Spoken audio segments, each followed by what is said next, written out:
Buenos días, mi nombre es Laura Ciro, mi asesor es Pablo Pulgarín y mi proyecto se titula Conectividad espacial y uso de hábitat de la Guacharaca colombiana en el Valle de Aburrá.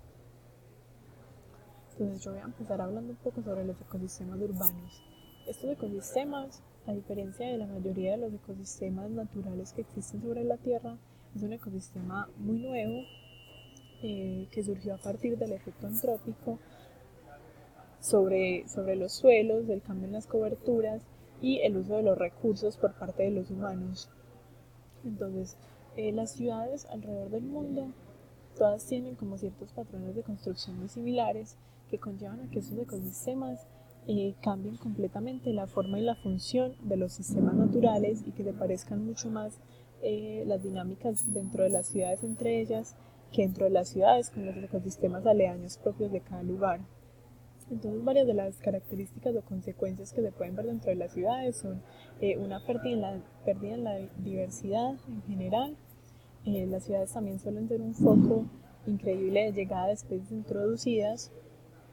Se puede ver una pérdida en las especies nativas del lugar,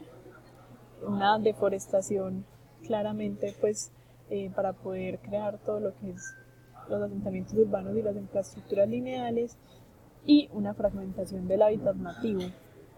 Entonces lo que pasa es que al construir todo esto, los pequeños parches de lo que antes estaba ahí en cuanto a vegetación y especies quedan como resignados a pequeñas áreas distribuidas entre toda la ciudad, de diferentes tamaños y de diferentes distancias unas entre las otras. Entonces, esta fragmentación del hábitat es uno de los problemas o como una de las preguntas más importantes en la ecología en los mundos urbanizados, ya que muchas de las especies para tener poblaciones viables requieren de cierta cantidad de espacio o cierta conectividad entre individuos que muchas veces queda interrumpida por eso, ya que los individuos quedan aislados dentro de un fragmento o varios fragmentos y no logran como sobrepasar eh, las partes que están como colonizadas por los humanos y se genera pues como un aislamiento. Entonces, no todas las especies logran persistir dentro de las ciudades precisamente por el reto al que se enfrentan como de esos nuevos recursos y nuevas dinámicas que le están dando allí. Pero hay especies que sí lo logran persistir y permanecer y muchas veces hasta colonizar las ciudades con éxito. Entonces, algunos de los factores que pueden estar permitiendo esta persistencia de las especies en las urbanizaciones son, primero que todo, el área de los parches, ya que hay poblaciones que pueden ser viables dentro de un solo parche, dependiendo del área que se abarque y de los recursos que allí se encuentren. Otra cosa muy importante es la conectividad, o sea, qué tan permitido está el flujo eh, de las dinámicas de ese ecosistema entre los parches remanentes que hay,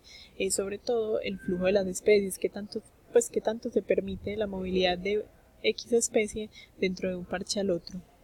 Y también los recursos disponibles, que una especie logre suceder y permanecer dentro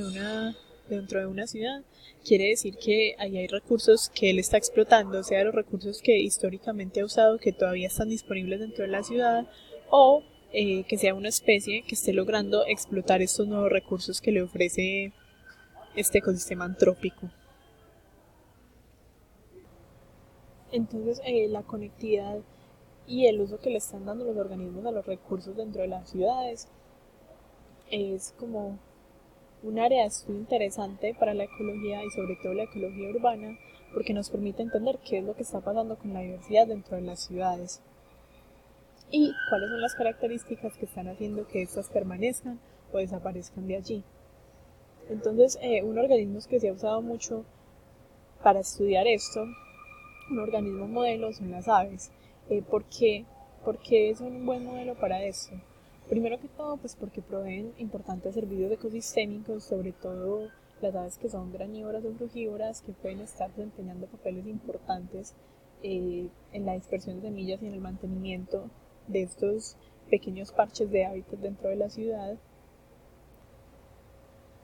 También porque es un modelo comparable, ya que en todas las ciudades podemos encontrar aves, ya pues así no sean las mismas especies, siempre va a haber como ocurrencia de estos organismos en las ciudades de todo el mundo, y esto nos puede permitir pues como mirar si estos patrones que estamos observando dentro de una ciudad son los mismos en todas partes. También porque son organismos observables, son vistosos y muy fáciles de seguir, y además son especies carismáticas que pues son agradables para las personas que habitan las ciudades. Entonces, en particular, la especie de estudio es Hortalis columbiana, es una especie del orden Galliformes de la familia Crassidae, que es endémica de Colombia y que históricamente se ha distribuido en los valles interandinos. Pero entonces la historia de vida de este organismo lo ha hecho de particular interés dentro de las ciudades porque su hábitat ha venido siendo deforestado desde las últimas décadas, desde los años de 1950, y esta especie pues la podemos ver hoy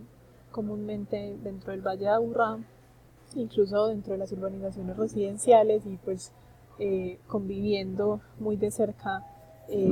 con los humanos. Bueno, además de esto, pues también es muy buen modelo para estudiar la conectividad, ya que pues por el área restringida de su distribución, como ya les comenté,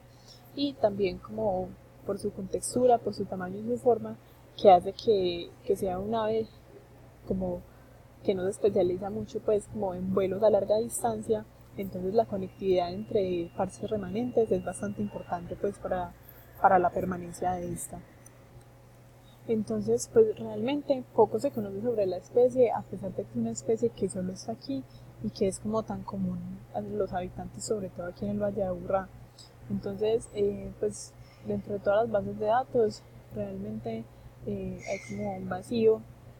y se recomienda mucho pues estudiar más sobre todo la ocurrencia de esta, el uso de hábitat, el área de su distribución, el tamaño poblacional y su biología reproductiva. Entonces, pues sí, la importancia radica en que es una especie con alta prioridad de conservación, precisamente pues porque es endémica y por su rango restringido, pero pues para lograr esto en un futuro se requiere hacer una mayor investigación sobre su historia natural. Y aunque dentro de la IUCN está catalogada como una especie de menor preocupación, esto se debe principalmente a esa falta de información, porque aunque se reconoce que su población está en disminución, no se sabe cuál es el tamaño de la población, ni como el estado del hábitat que ella requiere y que está utilizando en este momento. Además de esto, pues es una especie importante por el servicio que presta en dispersión de semillas y pues por el solo hecho de ser endémica. De hecho, en la guía de aves del Valle de Aburrá la listan como una especie como en peligro, precisamente porque pues como su permanencia a nivel local hace una gran diferencia, ya que su área de distribución es muy pequeña. Entonces, pues lo que queremos entender nosotros es precisamente eso, qué uso le está dando ella al hábitat que encuentra aquí en la ciudad y qué tanta es la conectividad aquí en el Valle de Aburrá. Muchas gracias.